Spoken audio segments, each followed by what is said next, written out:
in covertly recorded off-air transmissions from the Bush-Clinton presidential election campaign in the 1990s, we can see that Bill Clinton was nothing more than a puppet to the puppet masters which placed him in the White House. Bill Clinton's demeanor seems to be similar to a person who is under a hypnotic trance. I love you.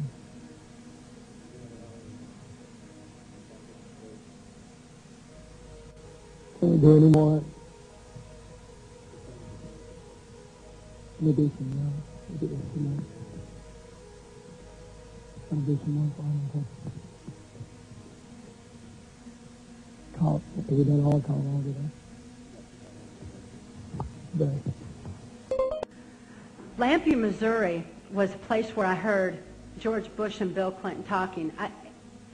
Where, from the point of view I had, they certainly were friends, and they didn't recognize any party lines between them. That's something for the, a smoke and mirrors illusion for the public. It's not something they adhere to because they had exactly the same agenda, and that was for bringing in this New World Order. I heard George Bush talking at that time. He was talking to Bill Clinton, and I've since photographically recorded it and wrote it verbatim in our book, that when the American people became disillusioned with Republicans leading them into the New World Order, that Bill Clinton, as a Democrat, was going to be put into the office of president. This was decided in 1984. Actually, I'd heard about it even prior to that, but that, as of 1984, they were already discussing it as an absolute fact. So I wanted to finish the thought here. It's the one break we have to hit live in around the world, but hard to believe we're being watched in 151 countries. Crazy. Ted Turner changed the world. I'm a big fan of yours. He would serve you that. You know what I mean? I'm surprised. Miss Rebbe, what you got left in life again? After you're elected, think about it. No dope. That's for sure. Great guy to work for, too.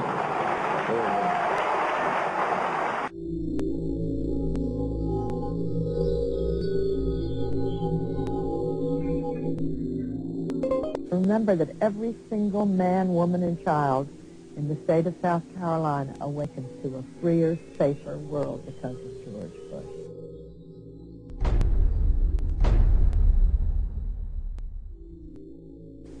I would remind people that every single morning we all awaken to a safer, freer world because of George Bush.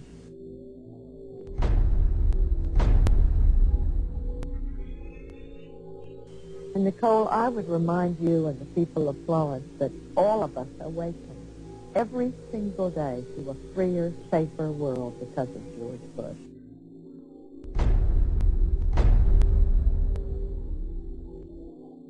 They themselves awaken every single day to a freer, safer world because of George Bush. Clements Kuby and Mike Lemley are two filmmakers who have made excellent documentaries about the tyrannical genocide in Tibet. It is clear from these films that Kurt Weidemann of the Washington State Department utterly denies the evidence of genocide against Tibet. Official U.S. policy has consistently regarded Tibet as a part of China, although an autonomous region within China. My crime was that in 1959, I signed a statement saying that Tibet was an independent country. For that, I spent 17 years in Chinese prisons and concentration camps. We have no evidence at this point that the Chinese government is engaged in any policy or in any actions aimed at wiping out the Tibetans, or in short, reflecting a policy of genocide either against the Tibetan people themselves or against their culture. I mean, Tibetans are no longer wearing Tibetan clothes. Tibetans not talking Tibetan, all Chinese, wear Chinese, this blue uniform, everybody. And the monasteries are no longer is a monastery, and no monks are there. They used to have mobile clinics which would go from village to village and just get the women together and get them sterilized. Or even women who were pregnant in their 9th month were made to abort their children. At one point in this interview, we see that his mind control programming breaks down. What about self-determination for Tibetans?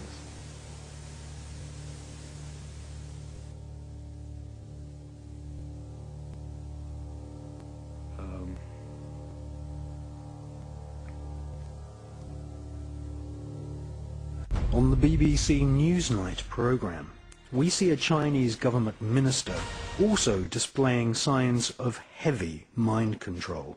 Can you explain to us on the political situation why there has been no response from your government to the Dalai Lama's proposal in Strasbourg of nearly 3 years ago now about an arrangement between him and fellow Tibetans and your government? In 1988, in Strasbourg, the Dalai Lama proposed to make Tibet a democratic political entity governed by itself, which maintains relations of alliance with China. And what does it mean? Well, it's suggesting, he's suggesting that they be given autonomy in internal affairs, that they give to you I just control. quote what he said in his proposal. It's nothing new. We think it's nothing new, but another version of the statement that China holds only suzerainty, not sovereignty over Tibet. We heard of this kind of clamoring at the beginning of this century in order to divide China. That phrase also means that the Dalai Lama advocates Tibetan independence. And we have repeatedly said that China's sovereignty over Tibet can never be denied. Neither independence nor semi-independence or disguised independence will be tolerated. Thirdly, the Dalai Lama's proposal favored transforming Tibet into a peace zone or a buffer state among the great powers through demilitarization or neutrality. But a peace zone or neutral zone involves the problem of state sovereignty and international safeguards. So it is out of the question for a country to establish in one of its regions a peace zone or a neutral zone with its neighbors.